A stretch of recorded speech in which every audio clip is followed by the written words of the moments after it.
Et si nos maisons avaient une âme? Si les murs vibraient d'une énergie invisible qui influence, tout notre quotidien? C'est exactement ce que propose une science très ancienne qui fait le lien entre nos foyers et les forces cosmiques. Ça s'appelle le Vastu Shastra. Alors, la question se pose, non? Est-ce que les murs qui nous entourent, ou même la façon dont les meubles sont placés, l'orientation d'un lit, est-ce que tout ça pourrait avoir un impact caché sur notre bien-être, notre humeur ou, qui sait, même notre destinée? Eh bien, pour le Vastu Shastra, la réponse est un grand oui, sans hésiter. En fait, pour simplifier, on pourrait dire que le Vastu Shastra, c'est un peu l'équivalent indien du Feng Shui chinois. Mais attention, on est loin d'une simple histoire de décoration d'intérieur, c'est bien plus profond que ça. C'est un véritable art de vivre millénaire. Le but, c'est de créer une harmonie, mais une harmonie totale, entre les forces de la nature et nous, les individus, directement là où l'on vit. Ok, pour bien piger le Vastu, il faut absolument commencer par la base, le concept fondamental qui sous-tend tout le reste. C'est une histoire d'énergie, l'énergie qui anime absolument tout. Et ce concept clé, c'est le prana. On pourrait le traduire par le souffle divin ou le souffle de vie. Imaginez une force naturelle, invisible, qui pénètre et qui anime tout dans l'univers. Le but du Vastu, au fond, il est assez simple. C'est de permettre à ce prana de circuler librement, harmonieusement, dans nos maisons. Parce qu'une maison qui est pleine de prana, c'est une maison saine. À l'inverse, une maison où le prana est bloqué ou vide, ça peut devenir carrément néfaste. Bon, et c'est là que ça devient vraiment fascinant.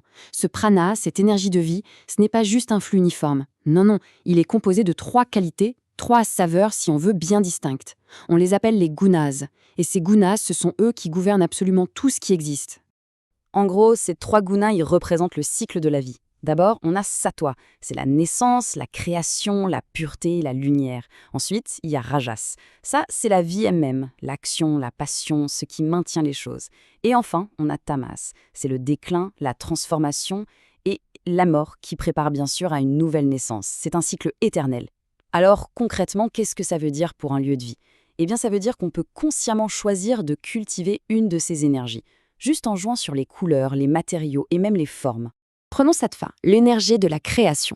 Son symbole, c'est le carré. Dans la tradition indienne, le carré, c'est la forme qui représente l'intervention divine dans la matière. C'est le début de tout. On l'associe à tout ce qui est frais, aux couleurs claires, à la croissance. Après la création, on passe à l'action. C'est Rajas, l'énergie de la maturité. Son symbole, c'est l'octogone. C'est intéressant parce que c'est une forme qui est à mi-chemin entre le carré de la création et le cercle de la transformation qu'on verra juste après. Raja, c'est vraiment la force qui maintient les choses en mouvement, c'est la stabilité au cœur de l'existence. Et on boucle la boucle avec Tamas, l'énergie du déclin ou de la transformation. Son symbole, c'est le cercle. Le cercle, ça représente le changement, la fin d'un cycle pour en commencer un autre. C'est une énergie qui est perçue comme plus lourde, une énergie qui ralentit les choses, qui prépare à la dissolution, avant la renaissance, bien sûr. Ce schéma, il est parfait pour comprendre la dynamique, parce que, et c'est ça qui est crucial, ces énergies ne sont pas figées. Pas du tout. Elles se transforment constamment l'une en l'autre, en suivant toujours le même ordre, un ordre immuable.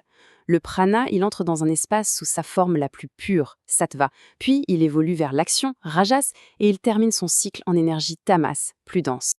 Ok, tout ça c'est bien beau, mais comment ces concepts un peu abstraits s'appliquent concrètement à un appartement, à une maison? C'est là que ça devient génial. Parce que c'est la mythologie qui va nous donner une sorte de carte, une carte énergétique fascinante. Alors accrochez-vous, l'histoire raconte qu'un jour, une goutte de sueur du dieu Shiva est tombée sur la terre. Et de cette goutte est née une créature cosmique immense, le Purusha.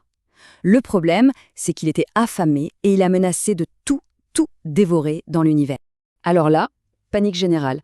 Pour sauver l'univers, tous les dieux se sont alliés pour maîtriser la créature. Ils ont réussi à la plaquer au sol, face contre terre, et chaque divinité s'est positionnée sur une partie de son corps pour le maintenir.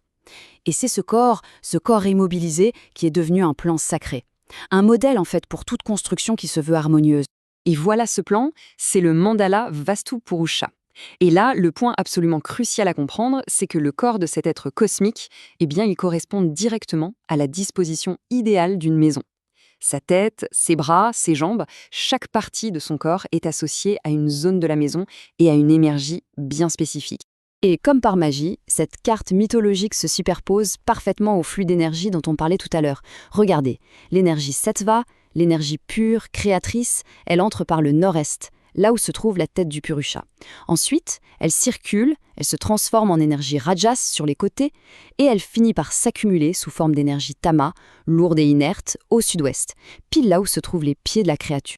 Allez, on va encore plus loin, on passe au dernier niveau de cette architecture sacrée, un niveau qui relie notre foyer non seulement à la Terre, mais aussi aux planètes du système solaire. L'idée, c'est que chaque direction cardinale est gouvernée par une planète, et l'énergie de cette planète va influencer les activités de cette zone. Prenons une opposition très parlante, le Soleil, à l'est. Il vitalise, il irradie de la chaleur. C'est une énergie très active, donc c'est l'endroit idéal pour les fenêtres, les pièces de vie. Et juste en face, à l'ouest, on a Saturne. Saturne, lui, il cristallise, il refroidit. C'est une énergie passive, beaucoup plus structurante, donc parfaite pour les zones de stockage, les réserves. Et ce principe, il s'applique à tout l'espace. Par exemple, le Sud, qui est gouverné par Mars, la planète du feu, c'est logiquement l'endroit idéal pour la cuisine ou une cheminée. Le Nord, lui, est sous l'influence de Mercure, la planète de l'intellect, donc parfait pour un bureau ou une bibliothèque. Le Sud-Est est régi par Vénus, on l'associe donc à la chambre à coucher, au dressing, au confort, à la beauté. En fait, chaque pièce a sa planète et sa fonction idéale. Alors, voilà, la prochaine fois qu'on rentre à la maison, pourquoi ne pas prendre juste un instant pour ressentir le flux?